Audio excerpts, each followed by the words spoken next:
I don't need to introduce myself. You heard, I'm Will. I'm going to be speaking today about bias in computer vision, particularly as not just an ethical issue or problem, but a business imperative. And we'll get into why this is a business strategy issue, hopefully pretty quick. So I'm going to dive right in. So in terms of people facing artificial intelligence applications that have rolled out, we've seen a lot of problems around bias, even with products that have come out.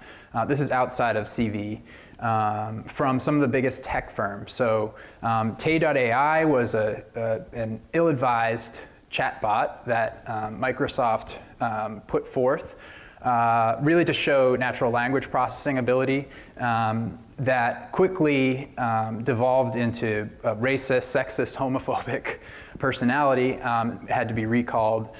Voice command systems in cars, using some of Google's systems, actually were failing with women's voices, introducing significant safety issues, had to be adjusted.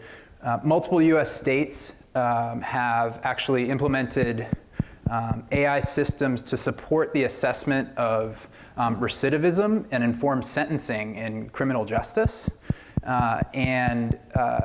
These were found through a study by ProPublica to be twice as likely to falsely predict future crime from black inmates than from white inmates. So it was sort of proven to be biased, or so they alleged. Examples go on of a number of these issues. Voice recognition AI failing for people with accents or dialects. And as we'll see, when these systems start to be applied for really critical services, this can introduce major issues.